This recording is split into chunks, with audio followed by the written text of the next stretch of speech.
वक्फ board bill 2024 पर JPC की बैठक में लगातार हंगामा हुआ, यहां तक कि हाथापाई भी हो गई और विपक्ष का आरोप है कि मीटिंग में उनकी बातें तक नहीं सुनी गई। लेकिन जेपीसी के अध्यक्ष जगदंबिका पाल इन तमाम आरोपों से इनकार करते रहे हैं। विपक्ष जो है सवाल खड़ा कर रहा है और उन्होंने कहा कि असंवैधानिक है, इस तरीके की बातें कही जा रही हैं। देखिए, विपक्ष लगातार बैठकों में उपस्थित भी रहता था, वहाँ भी सवाल खड़े कर रहे थे।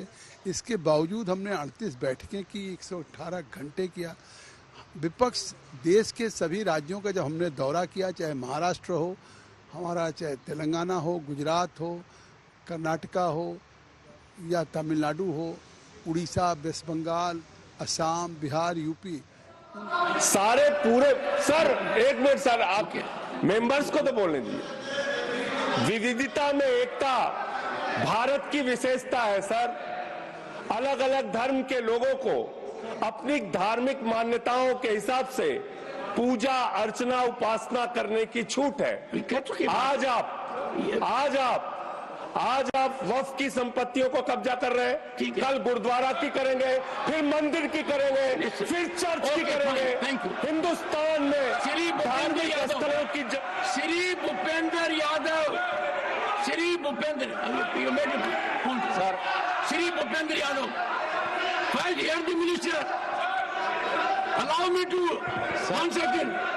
No, I will allow the honorable minister. Sir, point of honorable minister. Sir मैं point of order honorable minister, please. And look at me. Sir सदन में दो विषय कहे गए हैं। पहला, तिरुचि शिवाजी हमारे सीनियर सदस्य हैं, उन्होंने रूल 274 कोट किया। 274 related with the standing committee है, लेकिन पार्लियामेंट में सेलेक्ट कमेटी का जो प्रोसीजर है वो रूल 72 से लेकर रूल 90 तक दिया गया और रूल 72 से लेकर leader of the house listen to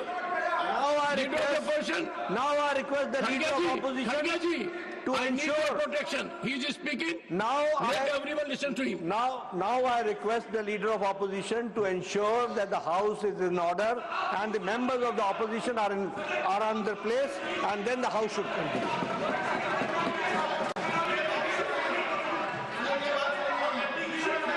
Take your seat. Honorable members, I will be constrained before the House ends proceedings today. I may take severe steps.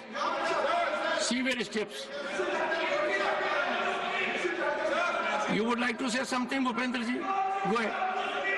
Sir, select committee का procedure rule 72 से लेकर rule 92 तक दिया गया है, जिसमें power जो है चेयरमैन की वो रूल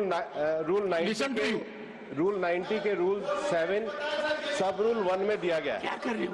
मैं रूल 7 का सब रूल 1 पढ़ रहा हूँ, जिसमें चेयरमैन को पावर देके लिखा गया है, if in the opinion of the chairman the committee of minute of dissent contains word, phrases और expression which are unparliamentary, irrelevant और otherwise inappropriate, he may order such word, phrases or expression to be expunged from the minutes of dissent.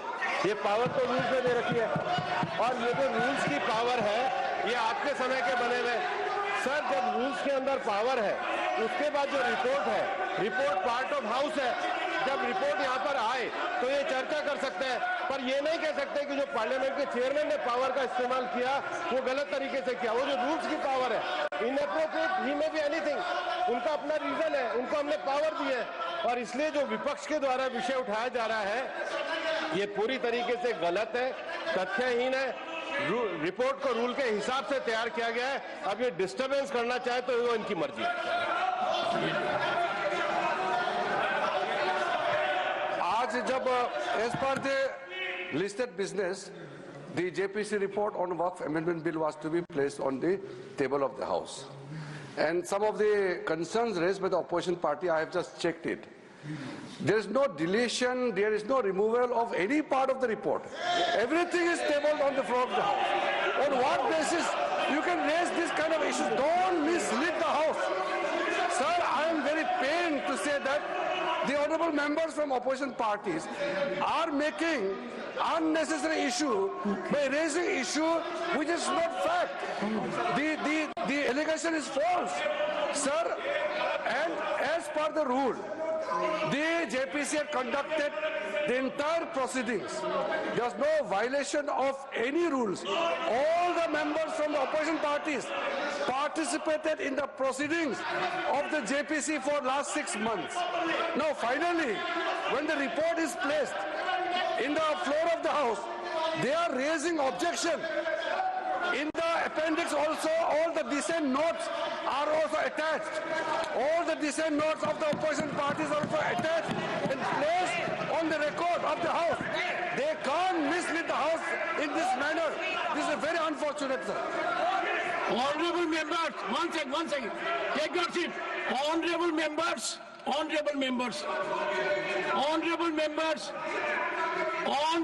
will you keep shut?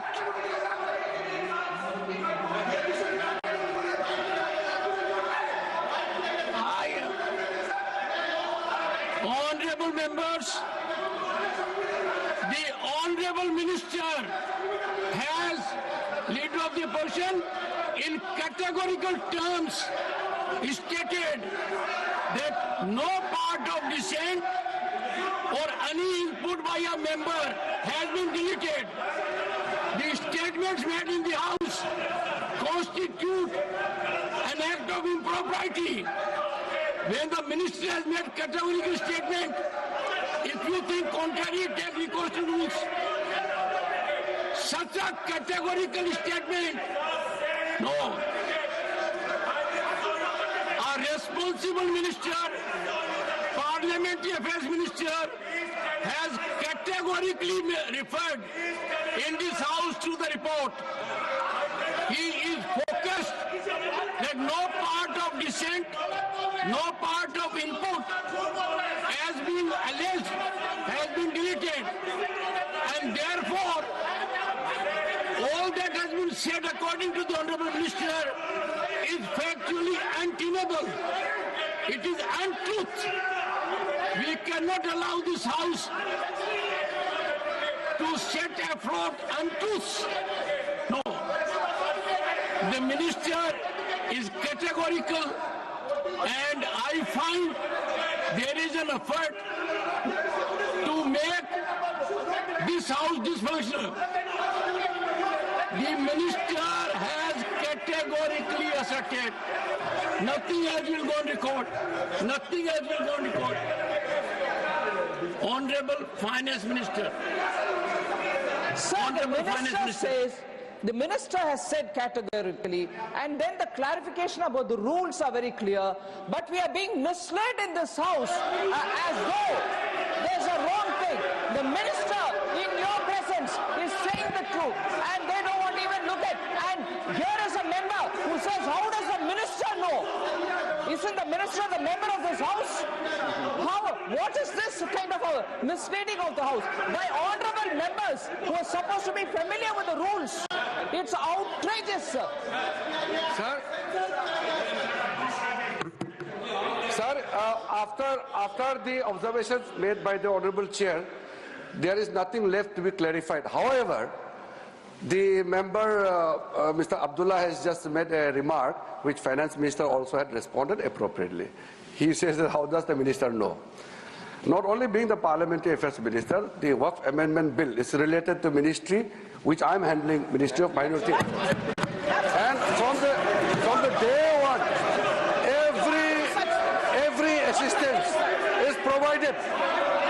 Sir, I want to ask, during the proceedings of the JPC for last 6 months, some of the honourable members, just listen, some of the honourable members are here who are members of the JPC.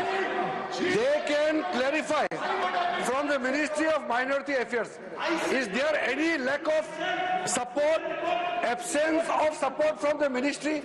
I believe my own Secretary of the Ministry of Minority Affairs continuously attended the JPC meeting.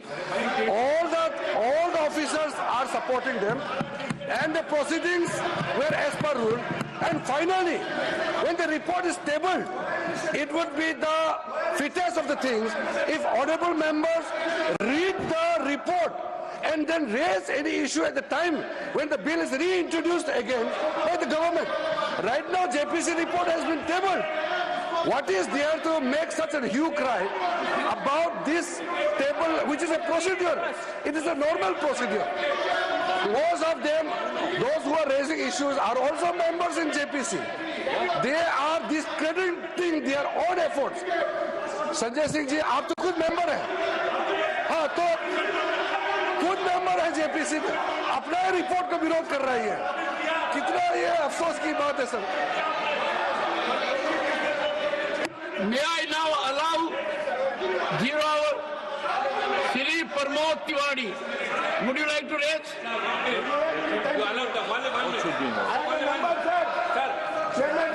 Sir, no, they have to go to their seats.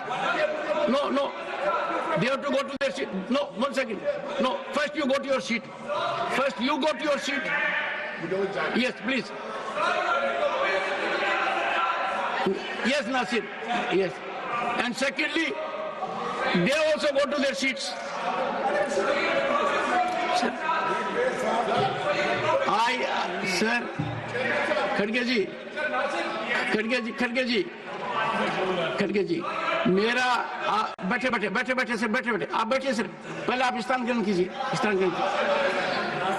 मेरा आपसे अनुरोध है कि जब हम house को शालीनता से चला सकते हैं, तो यदि अगर 2 या 3 सदस्य यहाँ आकर जो आचरण कर रहे हैं वो चिंतन का विषय है, प्लीज। एंड नहीं, they have gone there every time आते हैं, वो क्या दिखाना चाहते हैं? आखिर ये जो हो रहा है इससे पूरा राष्ट्र जुड़ा हुआ है।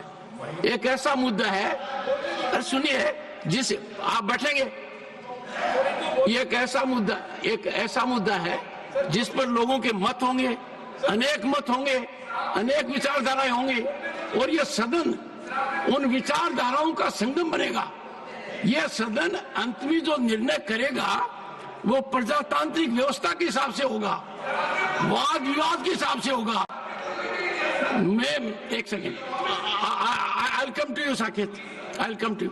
मेरा एक सेकेंड, मेरा आप लोगों से अनुरोध है कि आप सभी सदन के सम्मानित सदस्य हैं, आप सबको इस बात का बोध है कि जॉइंट पार्लियामेंट्री कमेटी की जो रिपोर्ट है उसकी अहमियत क्या है। अंत में वो सदन के समक्ष आती है और समय के ऊपर सदन में वाद विवाद होगा, विचार विमर्श होगा, मंथन होगा, और यदि अगर एक समानता नहीं आएगी तो एक विधिक प्रक्रिया के अनुसार उस पर निर्णय होगा। अब निर्णय वेल में आने से नहीं होगा, निर्णय स्लोगन शाउटिंग से नहीं होगा, निर्णय होगा आपके विचार की ताकत कि एक दूसरे को कितना परसुएड कर सकते हैं, और आखिर के अंदर प्रजातांत्रिक व्यवस्था में जो पद्धति है, जिस पद्धति के आधार पर सरकार का निर्माण होता है, उसी पद्धति से निर्णय होगा। तो मेरा यह कहना है कि अब इस विषय के ऊपर आगे न बढ़ते हुए